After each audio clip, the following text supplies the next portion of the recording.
L'amitié, ça se choisit.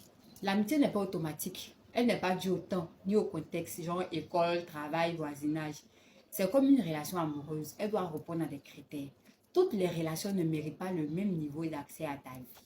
L'erreur fréquente, c'est de donner un niveau intime à des relations qui ne l'ont pas prouvé.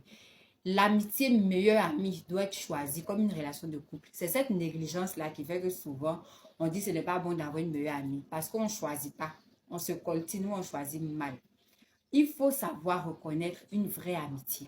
Voici comment reconnaître une meilleure amie. 1. Le vrai point de départ, c'est le feeling. Quand tu rencontres quelqu'un, ce qui déclenche la relation, c'est la facilité à parler.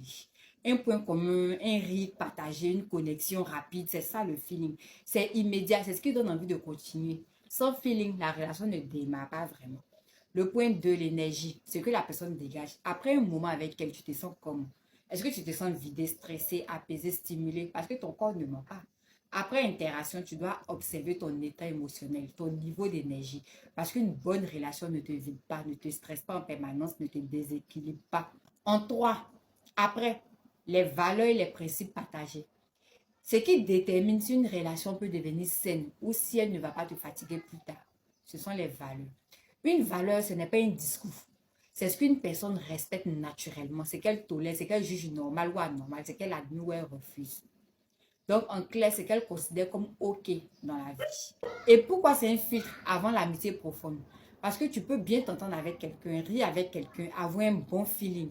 Mais si vos valeurs sont opposées, tôt ou tard, ça crée des tensions invisibles. Par exemple, si toi, tu valorises la loyauté, elle banalise les trahisons. Toi, tu respectes la confidentialité, elle raconte tout. Toi, tu valorises l'évolution, elle valorise le buzz. Et ça, on ne demande pas, hein, ça se vérifie en observant. Ce qu'elle consomme aussi, c'est très révélateur. Il y a des types de contenus qu'elle regarde, des types de vidéos qu'elle partage, des types de débats qui l'intéressent. Si elle consomme beaucoup de contenus basés sur moquerie, exposition, conflit, humiliation publique, ça normalise une certaine manière de traiter les autres. Il ne faut pas t'étonner demain. Si elle consomme développement personnel, éducation, contenu calme et constructif, ça montre une orientation vers la croissance. Une chose importante, ce n'est pas dire que l'autre est mauvais, l'autre n'est pas bon. Je dis juste que c'est un révélateur de mentalité. C'est tout ce que j'ai dit. Donc, il faut aussi observer ce qu'elle admire. C'est très important. Qui elle admire et pourquoi. Par exemple, elle admire la réussite sans effort visible. Elle admire les drames et les polémiques, les relations toxiques qui sont glamourisées. Ça montre une normalisation du chaos. Si elle admire les personnes disciplinées, les personnes respectées, les personnes stables, les personnes qui construisent, ça montre une valorisation de la stabilité. Tout ça, on observe. Il faut observer ce qu'elle normalise, ce qu'elle trouve normal.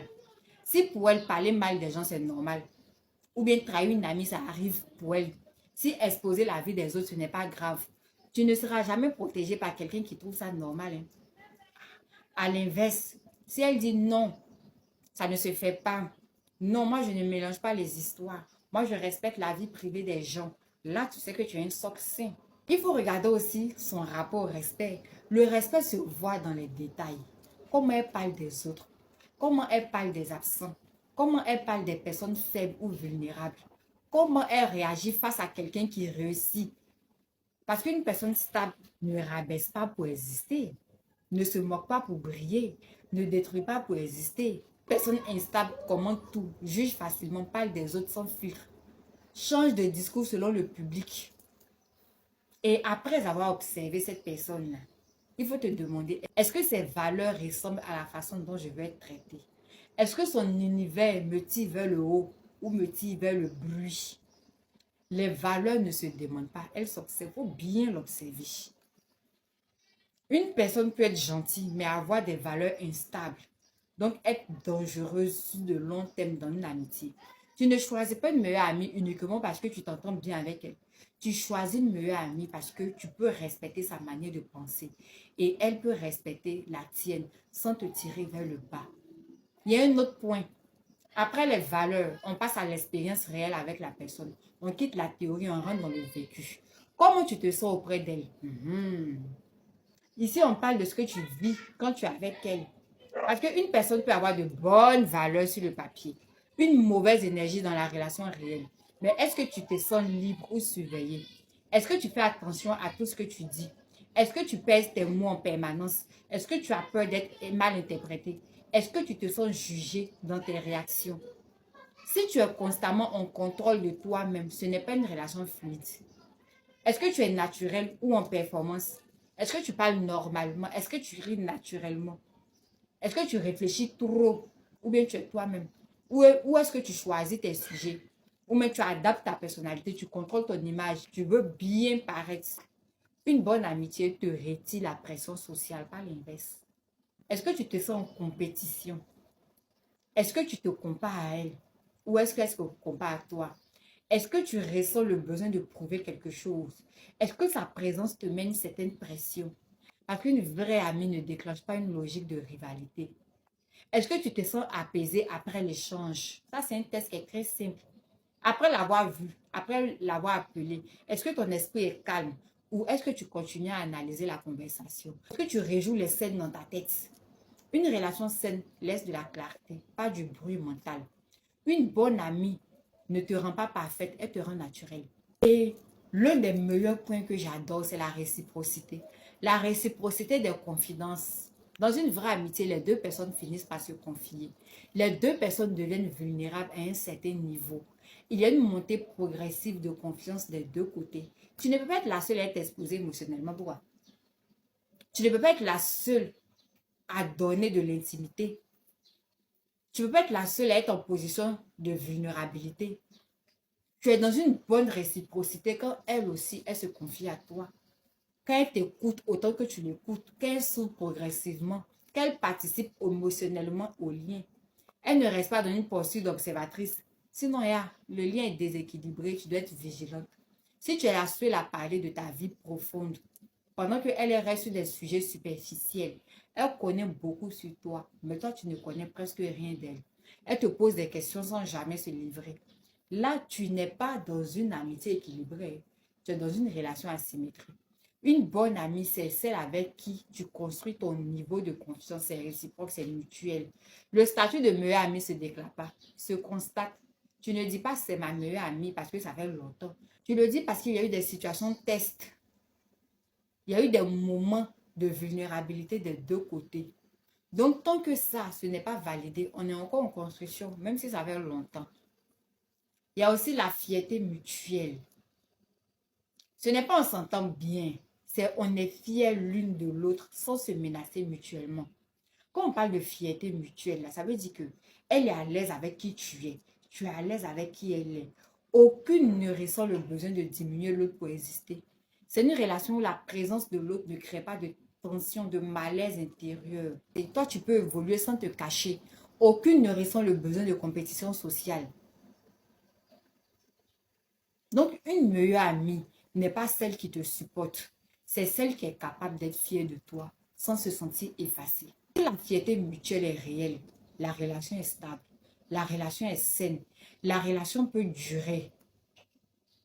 Si elle est absente, tu es dans une relation de comparaison ou dans une relation de tension silencieuse. Dans une vraie amitié, le soutien, il y a le soutien visible et invisible. Le soutien réel dans la vie de l'autre, pas dans les mots, mais dans les actes, même les plus petits. Le soutien dans ce qui compte pour toi. Une meilleure amie, ce n'est pas seulement quelqu'un avec qui tu t'entends bien. C'est quelqu'un qui comprend ce qui est important pour toi, ce qui te fait avancer, ce que tu construis dans ta vie et qui agit en conséquence, même à petite échelle. Elle te montre un soutien visible. Le soutien visible, c'est ce qui se voit. Donc, elle encourage tes projets. Elle te met en avant quand c'est possible. Elle participe à ta visibilité sociale quand c'est important pour toi. Elle ne te cache pas. Elle ne cache pas ton travail ou tes efforts. C'est une manière simple pour elle de dire, je reconnais ce que tu fais et je ne suis pas indifférente. Le soutien est visible. C'est encore plus important. Elle parle positivement de toi en ton absence. Elle recommande ton travail quand l'occasion se présente. Elle t'encourage même quand il n'y a aucun bénéfice direct pour elle. Elle suit ton évolution avec intérêt réel. C'est là qu'on voit la sincérité du lien. Parce que là, il n'y a personne qui vous voit. Dans une vraie amitié, ce que tu fais compte pour elle. Ce que tu construis ne lui est pas indifférent. Elle ne peut pas être proche de toi tout en ignorant ce qui est essentiel dans ta vie. Pourquoi? Ayez l'œil, regardez bien. C'est vrai que ce n'est pas une obligation mécanique, ce n'est pas une obligation sociale, hein, mais c'est un indicateur naturel d'implication.